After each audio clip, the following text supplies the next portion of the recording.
அனைவருக்கும் வணக்கம். இது YouTube channel trading view Tamil. இதில் டெய்லி மார்க்கெட் எப்படிலாம் ட்ரேட் ஆகிறதுக்கான வாய்ப்புகள் இருக்குது. முக்கியமாக நிஃப்டி 15 இண்டெக்ஸ் டெய்லி பேசிஸில் எப்படிலாம் ட்ராவல் ஆகிறதுக்கான ப்ராபபிலிட்டி இருக்குது. மார்க்கெட்டுக்கு எதெல்லாம் மேஜர் சப்போர்ட் அண்ட் ரெசிஸ்டன்ஸாக இருக்கும் அப்படின்ட்டு டெய்லி வீடியோவை மார்க்கெட் முடிஞ்சதுக்கப்புறம் போஸ்ட் மார்க்கெட் ரிப்போர்ட்டாக மார்க்கெட்டில் என்ன நடக்குதுன்றதை பார்த்துட்டு வந்துட்டுருக்கோம். அந்த வகையில் நேற்று ஒரு வீடியோ போட்டிருந்தோம்.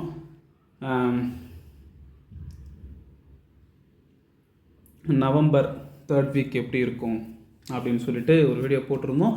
ப்ரீவியஸ் வீக் என்ன சொல்லியிருந்தோம், நம்ம சொன்ன மாதிரி மார்க்கெட் நடந்துச்சா இல்லையா, இல்லை மார்க்கெட்டில் தான் நடந்துச்சு, வரக்கூடிய வாரங்கள் எப்படி ட்ரேட் ஆகிறதுக்கான வாய்ப்புகள் இருக்குது, முக்கியமாக இன்றைக்கி மண்டே மார்க்கெட் எப்படி ட்ராவல் ஆகிறதுக்கான ப்ராபபிலிட்டி இருக்குது, இதெல்லாம் மேஜர் சப்போர்ட் அண்ட் ரெசிஸ்டன்ஸாக இருக்கும் அண்ட் சம் லெவல்ஸும் கொடுத்துருந்தோம். ஸோ அந்த லெவல்ஸ்லாம் மார்க்கெட் இன்றைக்கி ட்ரேட் ஆச்சா இல்லையா, இல்லை மார்க்கெட்டில் என்ன தான் நடந்திருக்கு, இதுக்கப்புறம் வரக்கூடிய நாட்கள் மார்க்கெட்டில் என்னென்ன நடக்கிறதுக்கான வாய்ப்புகள் இருக்குது, மார்க்கெட்டுக்கு இதெல்லாம் மேஜர் சப்போர்ட் அண்ட் ரெசிஸ்டன்ஸாக இருக்கும் அப்படின்றது இந்த வீடியோவில் பார்த்துடலாம் வாங்க. ஸோ நேற்று கொடுத்துருந்த லெவலை முதல்ல நான் உங்களுக்கு காட்டுறேன். ஸோ இதுதான் நம்ம கொடுத்துருந்த லெவல். என்ன லெவல் கொடுத்துருந்தோம் அப்படின்னா 23,678 ஒரு சப்போர்ட் ஆஸ் வெல் ஆஸ் ரெசிஸ்டன்ஸாக இருக்கும்னு சொல்லியிருந்தோம். அதுக்கும் மீறி கீழே மார்க்கெட் வருது அப்படின்னா சப்போர்ட் 1 வந்து 23,484, சப்போர்ட் 2 வந்து 23,414, சப்போர்ட் 3 வந்து 23,347 அப்படின்னு சொல்லியிருந்தோம். அதுக்கு முன்னாடி நான் ஒரு விஷயம் சொல்லணும். நான் மார்க்கெட்டுக்கு வந்து ஒரு மேஜர் சப்போர்ட் 23,350 அப்படின்னு சொல்லிட்டு நிறைய வீடியோஸ் ப்ரீவியஸாக ஒரு 2-3 வீடியோக்களில் நான் சொல்லிகிட்டு இருக்கேன். நம்மளோட வீடியோவை ரெகுலராக பார்க்குறவங்களுக்கு இது தெரியும். ஸோ இன்றைக்கி என்ன நடந்துச்சு அப்படின்றத சொல்ல ரொம்பவே இன்ட்ரெஸ்டிங், ஹைலி வாலட்டைலாக இருந்தாலுமே வந்து ஈஸியாக ப்ராஃபிட் பண்ணக்கூடிய ட்ரேட் மாதிரி தான் இருந்துச்சு. கஷ்டமாக எதுவுமே இல்லை. ஏன்னா நிஃப்டி பார்த்தீங்கன்னா காலைல பாசிட்டிவாக இல்லாமல் நெகட்டிவாக இண்டிகேட் பண்ணிட்டு இருந்துச்சு. ப்ரீ மார்க்கெட் அதாவது 9லேருந்து 9:15 வரைக்கும் மார்க்கெட் என்ன இண்டிகேட் பண்ணிச்சுன்னா ஒரு 70 பாயிண்ட்ஸ் பாசிட்டிவாக இண்டிகேட் பண்ணிகிட்டு இருந்துச்சு. ஆனால் மார்க்கெட் வந்து ஒரு ஃப்ளாட் ஓப்பனிங், மார்க்கெட் இந்த இடத்துல ஓப்பன் ஆகிட்டு ஸோ எக்ஸாக்டாக நம்மளுடைய சப்போர்ட் 1 பிரேக் பண்ணி, அதாவது 23,484 பிரேக் பண்ணி நம்மளுடைய சப்போர்ட் 2வையும் பிரேக் பண்ணி சப்போர்ட் 3 வரைக்கும், அதாவது 23,347 ரேஞ்ச் வந்துட்டு அகைன் நம்மளுடைய சப்போர்ட் 2வை பிரேக் பண்ணி எது வரைக்கும் போயிருக்கு பாருங்கள். இப்போ சப்போர்ட் 1 பிரேக் பண்ணுது அப்படின்னு, இந்த சப்போர்ட் 1 பிரேக் பண்ணுது அப்படின்னா இது ரெசிஸ்டன்ஸாக மாறிடும். ஸோ கீழே போன மார்க்கெட் ஒரு சப்போர்ட் 3ல் சப்போர்ட் எடுத்துகிட்டு அகைன் மேலே வராங்க. சப்போர்ட் 2வும் இப்போ சப்போர்ட் 2வுமே ரெசிஸ்டன்ஸாக மாறிட்டு இருக்கும். ஸோ அதையும் பிரேக் பண்ணி மேலே வந்து எக்ஸாக்டாக இந்த இடத்துல பாருங்கள், இந்த ஒரு ஃப்ளாஷ் நடந்திருக்குங்களா. ஸோ எக்ஸாக்டாக சப்போர்ட் 1 24,484 ரேஞ்சில் வந்து ரெசிஸ்டன்ஸ் எடுத்துகிட்டு இந்த இடத்த தான் நம்ம முக்கியமாக பார்க்கணும். எந்த அளவுக்கு அக்யூரேட்டாக நம்மளுடைய லெவலில் வந்து மார்க்கெட் பவுன்ஸ் ஆகிருக்கு பாருங்கள். இங்கே பாருங்கள், சப்போர்ட் 3ல் இப்படி மேலே ஓப்பன் ஆன மார்க்கெட் மறுபடியும் இங்கே ஒரு சின்ன ஒரு சப்போர்ட் எடுத்துகிட்டு நம்மளுடைய சப்போர்ட் 1ல் போய் ரெசிஸ்டன்ஸ் எடுத்துகிட்டு அகைன் கீழே வந்தால் எக்ஸாக்டாக நம்ம போட்ட லைன். ஆக்சுவலாக நான் சொல்லியிருக்கேன், நம்மளுடைய வீடியோஸ் ரெகுலராக பார்க்க தெரியும், இந்த மாதிரி லைன்ஸ் ட்ரா பண்ணக்கூடாது. நீங்கள் ஒரு பிகினராக இருக்கீங்கன்னா லைன்ஸ் ட்ரா பண்ணக்கூடாது. இந்த மாதிரி ஒரு பேண்டு மாதிரி ஒரு ரீஜன் மாதிரி தான் நீங்கள் ட்ரா பண்ணணும் அப்படின்ற நான் சொல்லியிருந்தேன். என்னதான் இருந்தாலும் நம்மளுடைய சப்போர்ட் 3 24,350 ரேஞ்சில் வந்து சப்போர்ட் எடுத்துகிட்டு மேலே போயிருக்காங்களா. ஸோ மேலே போனாலும் எது வரைக்கும் போனாங்க அப்படின்றது ரொம்பவே முக்கியமான விஷயம். ஸோ நம்மளுடைய சப்போர்ட் 1 வரைக்கும் மேலே அதையும் பிரேக் பண்ணி போனாங்க. பட் மார்க்கெட்டில் சுத்தமாக ஹையர் லெவலில் ஸ்ட்ரென்த்தே கிடையாது. எப்போல்லாம் மார்க்கெட் மேலே போகுதோ அப்போல்லாம் ஃபால் ஆகுது. ஓகேங்களா, நல்லா ஃபால் ஆகிட்டு நம்மளுடைய சப்போர்ட் 2ல் அகைன் எந்த அளவுக்கு சப்போர்ட், எதுக்காக வந்து சப்போர்ட் அண்ட் ரெசிஸ்டன்ஸ் தேவைன்றது ரொம்பவே முக்கியம். ஸோ நம்மளுடைய சப்போர்ட் 3லையும் நல்லா ஹெல்த்தியாக சப்போர்ட் எடுத்திருக்கு. அகைன் மேலே மார்க்கெட் போயிட்டு கீழே ஒரு ஜிக்ஸாக் ஆனாலுமே நம்மளுடைய சப்போர்ட் 2ல் சப்போர்ட் எடுத்துகிட்டு அகைன் மார்க்கெட் மேலே போயிருக்கு. ஸோ இதனால தான் சப்போர்ட் அண்ட் ரெசிஸ்டன்ஸ் மார்க்கெட்டுக்கு ரொம்பவே முக்கியம் சொல்கிறதுக்கான ரீசன் அதுதான். இன்றைக்கி வந்து ஹைலி ஸ்விங்கு மார்க்கெட் வந்து ஒரு 200 பாயிண்ட் இப்படி இறங்குதுங்களா, அகைன் 200 பாயிண்ட் ஏறுது, அகைன் ஒரு 150 பாயிண்ட் இறங்குது. ஸோ நீங்கள் சப்போர்ட் அண்ட் ரெசிஸ்டன்ஸ் நீங்கள் ட்ரா பண்ண கற்றுக்கிட்டிங்கன்னா சப்போர்ட் 1 பிரேக் ஆகுதா ஒரு புட் ஆப்ஷன் எடுக்கலாம். அகைன் சப்போர்ட் 3ல் வந்து சப்போர்ட் எடுக்கிற மாதிரி தெரியுதா ஒரு கால் ஆப்ஷனை பை பண்ணியிருக்கலாம். ஸோ அகைன் மேலே போய்ட்டு ஒரு சின்ன ஒரு ரெசிஸ்டன்ஸ் எடுக்கணும் போது ஒரு புட் ஆப்ஷனை பை பண்ணிக்கலாம். ஸோ 3 ட்ரேட் எடுக்கலாம். பட் நம்ம வந்து 3 ட்ரேட் 4 ட்ரேட் மல்டிபிள் ட்ரேட்ஸ் எடுக்கணும்னு நான் என்றைக்குமே சொல்லியிருக்க மாட்டேன்.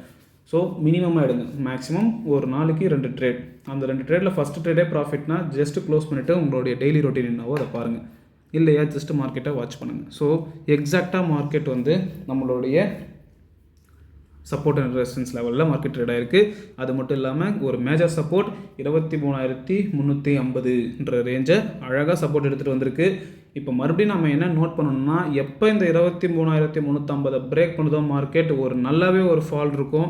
அது எந்த அளவுக்கு ஒரு ஃபால் இருக்கும் அப்படின்னா, மேற்கொண்டு ஒரு 400 பாயிண்ட் 23,150 இந்த ரேஞ்ச் வரைக்கும் மார்க்கெட் வர்றதுக்கான ப்ராபபிலிட்டி நிறையவே இருக்குது.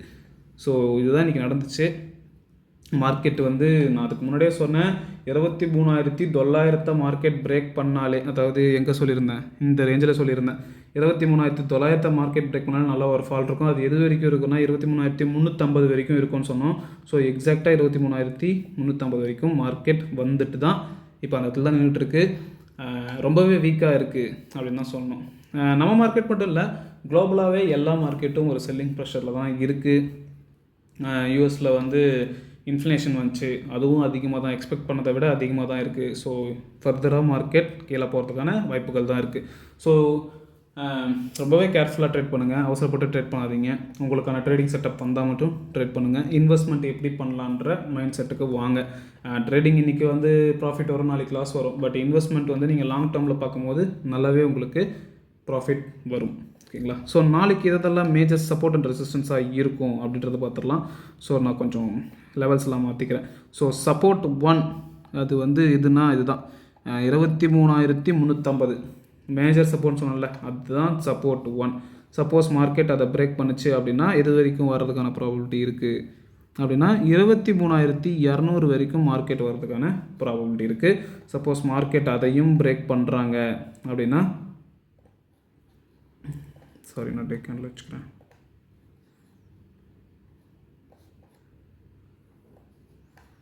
ஸோ மார்க்கெட் சப்போர்ட் 1 23,350 பிரேக் பண்ணால் மார்க்கெட்டுக்கு அடுத்த சப்போர்ட் எங்கே இருக்குது அப்படின்னா, இதுதான் மார்க்கெட்டுக்கு அடுத்த சப்போர்ட் 23,200. சப்போஸ் மார்க்கெட் அதையும் பிரேக் பண்ணுறாங்க அப்படின்னா 23,100 வரைக்கும் மார்க்கெட் வர்றதுக்கான ப்ராபபிலிட்டி இருக்குது. அது மட்டும் இல்லாமல் நம்மளோட ட்ரெண்ட் லைனும் இந்த இடத்துல இருக்குது. ஸோ நம்ம ஃபர்தராக வரும்போது சொல்லலாம். இப்போது நான் என்ன எக்ஸ்பெக்ட் பண்ணுறேன்னா, மார்க்கெட் சேனல் பேட்டர்னுக்குள்ளே வந்தாங்க. இந்த இடத்த பார்க்கும்போது உங்களுக்கு ஒரு விஷயம் புரியணும். மார்க்கெட் வந்து இந்த சேனல் பேட்டர்னை பிரேக் பண்ணாங்க. பிரேக் பண்ணிவிட்டு அகைன் அதை ரீட்ரேஸ்மெண்ட்டும் பண்ணிவிட்டு இப்போ இந்த சேனல் பேட்டர்னில் தான் இருக்காங்க. ஸோ மார்க்கெட் வந்து ஒன்று நம்மளுடைய அந்த 23,350 சப்போர்ட் எடுத்துகிட்டு இப்படி ஃபர்தராக மேலே போயிட்டு இந்த சேனல் பேட்டர்னுக்குள்ளேயே ட்ரேட் ஆகிறதுக்கான ப்ராபபிலிட்டி இருக்குது. அப்படி இல்லையா, மார்க்கெட் இன்னுமே ஒரு ஃபால் கொடுத்துட்டு நம்மளோட சேனலில் வந்து ஒரு சப்போர்ட் எடுத்துகிட்டு இப்படி சேனலுக்குள்ளே ட்ரேட் ஆகிறதுக்கான வாய்ப்புகள் இருக்குது. அப்படியும் இல்லையா, இந்த சேனலை பிரேக் அவுட் பண்ணி ரீட்ரேஸ்மெண்ட் பண்ணி ஒரு ஃப்ரீ ஃபால் ஆகிறதுக்கான ப்ராபபிலிட்டி இருக்குது. அரௌண்டு ஒரு எப்படி சொல்கிறது 10% கிட்ட கரெக்ஷன் வந்துச்சு.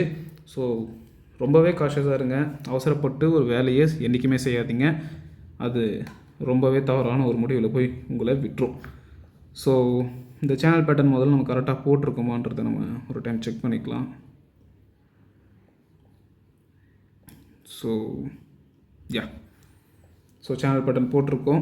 ஸோ சப்போர்ட் 1 வந்து 23,350, சப்போர்ட் 2 வந்து 23,200, சப்போர்ட் 3 வந்து 23,100 வரைக்கும் வர்றதுக்கான ப்ராபபிலிட்டி இருக்குது. சப்போஸ் மார்க்கெட் மேலே போகுது அப்படின்னா, மார்க்கெட் இது வரைக்கும் மேலே போகிறதுக்கான ப்ராபபிலிட்டி இருக்குன்னா, இந்த எல்லோ கலர் லைனை வந்து நான் ஒரு சப்போர்ட் ஆஸ் வெல் அஸ் ஒரு ரெசிஸ்டன்ஸாக வச்சுக்கிறேன். நான் இந்த இடத்துல 23,500ன்றது சப்போஸ் மார்க்கெட் அதையும் பிரேக் பண்ணி மேலே போகுது அப்படின்னா 23,600 வரைக்கும் போகிறதுக்கான வாய்ப்புகள் இருக்குது. சப்போஸ் மார்க்கெட் அதுக்கும் மேலே போகுது அப்படின்னா 23,680 வரைக்கும் போகிறதுக்கான வாய்ப்புகள் இருக்குது. சப்போஸ் மார்க்கெட் அதையும் பிரேக் பண்ணி மேலே போகிறாங்க அப்படின்னா 23,800 அந்த ரேஞ்ச் வரைக்கும் மார்க்கெட் மேலே போகிறதுக்கான ப்ராபபிலிட்டி இருக்குது. ரொம்பவே கேர்ஃபுல்லாக இருங்க. அவசரப்பட்டு எந்த ஒரு ட்ரேடும் பண்ணாதீங்க. ஸோ நம்ம இது கூட கொஞ்சம் மாற்றலாம். ஸோ சப்போர்ட் அண்ட் ரெசிஸ்டன்ஸாக வந்து 23,550. சப்போஸ் மார்க்கெட் அதுக்கும் மேலே போகுது அப்படின்னா ஃபஸ்ட்டு ரெசிஸ்டன்ஸாக வந்து 1 hour வச்சுட்டிங்கன்னா உங்களுக்கு நல்லா தெரியும். So first resistance as well as support. அதுக்கும் மேலே மார்க்கெட் போகுது அப்படின்னா 23,675. சப்போஸ் மார்க்கெட் அதையும் பிரேக் பண்ணி மேலே வராங்க அப்படின்னா இது வரைக்கும் வர்றதுக்கான ப்ராபர்ட்டி இருக்குது. ஸோ 23,800.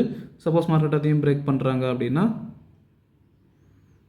23,900, 24,000 வரைக்கும் மார்க்கெட் மேலே வர்றதுக்கான ப்ராபர்ட்டி இருக்குது.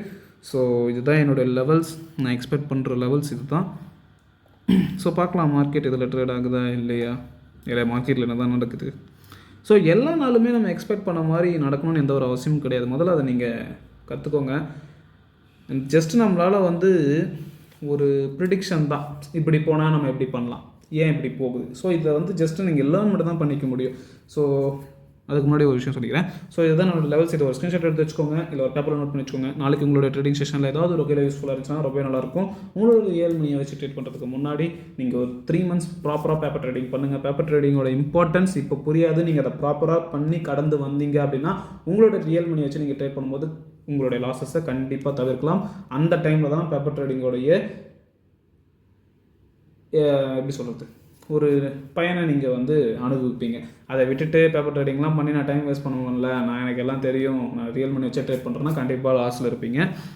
ஸோ பேப்பர் ட்ரேடிங் பண்ணிவிட்டு உங்களுடைய ஃபினான்ஷியல் அட்வைஸரை கன்சல்ட் பண்ணிவிட்டு எப்படி இன்வெஸ்ட்மெண்ட் பண்ணலாம், எப்படி ட்ரேட் பண்ணலான்றதை பிளான் பண்ணிக்கோங்க. அதுக்கட்டும் இல்லாமல் இந்த வீடியோவில் சொல்கிற விஷயங்கள், இந்த லெவல்ஸ், இது எல்லாமே வந்து என்னுடைய தனிப்பட்ட கருத்து தான். இதெல்லாம் வந்து மார்க்கெட்டில் நடக்கணும், டெய்லி நடக்கணும்லாம் எந்த ஒரு அவசியமும் கிடையாது. ஓகேங்களா? ஸோ நீங்களும் ஒரு பர்சனல் இன்ட்ரெஸ்ட் எடுத்து டெக்னிக்கலாக மார்க்கெட் அப்ரோச் பண்ணுங்கள். டெக்னிக்கலாக வந்து மார்க்கெட் 10 ட்ரேடிங் செஷனில் கண்டிப்பாக ஒரு 7-8 ட்ரேடிங் செஷன் டெக்னிக்கலாக தான் மார்க்கெட் மூவ் ஆகும். ஏதாவது ஒரு 2-3 எக்ஸப்ஷன் கேஸில் தான் மார்க்கெட் ஒரு மிகப்பெரிய நியூஸஸ் இல்லை ஏதாவது ஒரு விஷயம் வருது அப்படின்னா நியூஸ்க்கு ஏற்ற மாதிரியான ஒரு ட்ரேடிங் நடக்கும். எஃப்ஐஎஸ் கண்டினியூஸாக செல் பண்ணிட்டு இருக்காங்க. எஃப்ஐஎஸ் என்றைக்கு பையிங்க்கு வராங்களோ அன்றைக்கி தான் மார்க்கெட்டில் ஒரு பவுன்ஸ் கிடைக்கும். அது வரைக்கும் மார்க்கெட் கீழே தான் போயிட்டுருக்கோம். என்ன தான் இன்றைக்கி வந்து டொமஸ்டிக் இன்ஸ்டிடியூஷனல் இன்வெஸ்டர்ஸ் வந்து ஃபாரின் இன்ஸ்டிடியூஷனல் இன்வெஸ்டர்ஸை விட அதிகமாக பை பண்ணியிருக்காங்க. பட் என்ன பை பண்ணியிருக்காங்கன்னு தான் தெரில. மார்க்கெட்டில் எந்த ஒரு மூமெண்ட்டுமே இல்லை பாசிட்டிவாக. ஓகேங்களா? பாசிட்டிவாக ஒரு 20 பாயிண்ட் வந்துச்சுன்னா நெகட்டிவாக 100 பாயிண்ட் இறங்குது. ஓகேங்களா? 50-50 கூட இல்லை, 1/4 தான் வந்து ரியாக்ட் ஆகுது டிஐஸ் என்ன பண்ணாலும். ஸோ அதனால் கேர்ஃபுல்லாக ட்ரேட் பண்ணுங்கள். அவசரப்பட்டு எந்த ஒரு விஷயத்தையும் பண்ணாதீங்க. பொறுமையாக இருங்க. மார்க்கெட் எப்பயுமே சொல்கிற விஷயம் தான். என்ன எப்பயுமே சொல்லுவேன், மார்க்கெட் ஏறும்போது ரொம்பவே பொறுமையாக தான் ஏறும். பட் இறங்கும் போது சடன் ஃபால் இருக்கும். அசால்ட்டாக 200 பாயிண்ட் இறங்கும், 150 பாயிண்ட் இறங்கும். ஆனால் ஏறும் போது 30 பாயிண்ட், 50 பாயிண்ட், 60 பாயிண்ட், 100 பாயிண்ட் இந்த மாதிரி தான் ஏறும். பட் இறங்கும் போது சடனாக 50 பாயிண்ட்ஸில் பார்ப்பீங்க, சடனாக ஒரு 80 பாயிண்ட்ஸ் இருக்கும். அப்படியே அடுத்த ஒரு 5 to 10 செகண்ட்ஸில் 150 பாயிண்ட் டவுன், இந்த மாதிரி தான் இருக்கும். ஸோ சடன் ஃபால் இருக்கும். மார்க்கெட் கூடவே ட்ராவல் பண்ணுங்கள். மார்க்கெட்டுக்கு அகைன்ஸ்டாக ஒரு விஷயத்தை என்றைக்குமே யோசிக்காதீங்க. அது மட்டும் இல்லாமல் நான் நிறைய வீடியோவில் நான் சொல்கிறேன், மார்க்கெட் என்ன சென்டிமெண்ட்டில் இருக்காங்கன்னா எப்பப்பெல்லாம் மார்க்கெட் ஒரு ஹை போகிறாங்களோ அங்கேருந்து செல்லிங். மார்க்கெட்டு மேலேருந்து வராங்க, ஒரு ஹை போகிறாங்க, செல்லிங், மறுபடியும் ஒரு ஹை போகிறாங்க, செல்லிங், மறுபடியும் ஒரு ஹை போகிறாங்க, செல்லிங். ஓகேங்களா? ஸோ எப்பப்பெல்லாம் மார்க்கெட் மேலே வராங்களோ அங்கேருந்து செல் பண்ணுறாங்க மார்க்கெட்டு. 15 minute கேண்டில் பார்த்தா தெரியும். இங்கே பாருங்கள், மார்க்கெட் கொஞ்சமாக மேலே ஏறுறாங்களா, அங்கேருந்து ஒரு செல்லிங், மறுபடியும் கொஞ்சம் ஏறுறாங்க, அங்கேருந்து ஒரு செல்லிங், அகைன் கொஞ்சம் மேலே வராங்க, அங்கேருந்து செல்லிங், அகைன் மேலே வராங்க, அங்கேருந்து செல்லிங். ஸோ நாளைக்குமே வந்து மார்க்கெட் மேலே வர பார்ப்பாங்க, அங்கேருந்து ஒரு செல்லிங் நடக்கலாம். அப்படி இல்லைனா இதை வந்து ஸ்டாப் லாஸ் ஹண்டிங் சொல்லுவாங்க. ஸோ இதுக்கும் மேலே இவ்வளோ தூரம் கூட வந்துட்டு ஒரு ஃபால் நடக்கலாம். ஸோ ரொம்பவே கேர்ஃபுல்லாக இருங்க. உங்களுக்கான ட்ரேடிங் செட்டப் வந்தால் மட்டும் ட்ரேட் பண்ணுங்கள், இல்லையா தயவுசெய்து ட்ரேடே பண்ணாதீங்க. அந்த டைமை பேக் டெஸ்ட் பண்ணுங்கள். நிறைய விஷயங்கள் கற்றுக்கோங்க. பேக் டெஸ்ட் எவ்வளோ நீங்கள் பேக் டெஸ்ட் பண்ணுறீங்களோ, எந்த அளவுக்கு நீங்கள் உங்களோட ஸ்ட்ராட்டஜியை ப்ராக்டிஸ் பண்ணுறீங்களோ கண்டிப்பாக அது வந்து உங்களுக்கு வின்னிங் ரேட்டை வந்து இன்க்ரீஸ் பண்ணி கொடுக்கும். ஓகேங்களா? ஸோ எல்லா விஷயத்தையும் நோட் பண்ணுங்கள். ஸோ நாளைக்கு பார்க்கலாம் மார்க்கெட் நம்மளுடைய லெவல்ஸில் ட்ரேட் ஆகிருக்கா இல்லையா, இல்லை என்ன தானே மார்க்கெட்டில் நடக்குது. பேங்க் நிஃப்டி ஒரு எக்ஸ்பைரி கிடையாது. ஸோ பேங்க் நிஃப்டியில் பெருசாக மூமெண்டம் கிடையாது. அது நிறைய ட்ரேடர்ஸ்க்கு வந்து ரொம்ப ஃபீல் பண்ணிகிட்ருப்பாங்க. ஸோ அதனால் வெறும் நம்மளுடைய வந்து நிஃப்டி அண்டு சென்செக்ஸ் இதுக்கு மட்டும்தான் எக்ஸ்பைரி இருக்குது. ஸோ நம்ம அதை மட்டும் ஃபோக்கஸ் பண்ணுவோம். ஓகேங்களா? ஸோ உங்களுக்கு டெய்லி ஓஐ டேட்டா தேவைப்படுதுன்னா சொல்லுங்கள், யாராவது கமெண்ட் பண்ணுங்கள். ஓஐ டேட்டா எங்களுக்கு தேவைப்படுது, டெய்லி சொன்னால் நல்லாயிருக்கும் அப்படின்னு நீங்கள் ஃபீல் பண்ணிங்கன்னா நம்ம அதுக்கான முயற்சியும் பண்ணுவோம். பட் நான் என்ன எக்ஸ்பெக்ட் பண்ணுறேன்னா எக்ஸ்பைரி அன்றைக்கி மட்டும் ஒரு ஓஐ டேட்டா பார்க்கலாம். ஏன்னா மார்க்கெட் வந்து எக்ஸ்பைரியில் தான் வந்து அந்த 0 ஆகும். அதோடைய ப்ரீமியம் எந்த ஸ்பாட்டில் இருக்கோ அதோடைய ப்ரீமியம் வந்து 0 ஆகக்கூடிய நாள் வந்து எக்ஸ்பைரி தான். ஸோ அன்றைக்கி மட்டும் ஒய் டேட்டா பார்த்தா ஓகே. பட் நீங்கள் டெய்லி ஒய் டேட்டா பாருங்கள், எந்த பக்கம் அதிகமாக ஒய் டேட்டா இருக்கோ அந்த பக்கம் மார்க்கெட் போகாது. இப்போ for example call side OI data அதிகமாக இருக்குன்னா மார்க்கெட் மேலே போகாது, கீழே போகிறதுக்கான வாய்ப்புகள் தான் நிறைய இருக்குது. ஸோ 100% நடக்குமான்னு தெரியாது, பட் ப்ராபபிலிட்டி வந்து ஒய் டேட்டா படி மார்க்கெட் ட்ராவல் ஆகிறதுக்கான ப்ராபபிலிட்டி அதிகமாக இருக்குது. ஸோ ஓகேங்களா, நிறைய பேக் டெஸ்ட் பண்ணுங்கள், பொறுமையாக இருங்க, மார்க்கெட் கூடவே ட்ராவல் பண்ணுங்கள். மார்க்கெட்டுக்கு அகைன்ஸ்டாக ஒரு விஷயம் என்றைக்குமே யோசிக்காதீங்க, மார்க்கெட் கூடவே ட்ராவல் பண்ணுங்கள், பொறுமையாக இருங்க. உங்களுக்கான ட்ரேடிங் செட்டப் வந்தால் மட்டும் ட்ரேட் பண்ணுங்கள். பொறுமை நிறைய விஷயங்கள் கற்றுத்தரும். ஓகேங்களா, ஸோ கேர்ஃபுல்லாக இருங்க, ஓவர் ட்ரேட் பண்ணாதீங்க. நன்றி, வணக்கம்.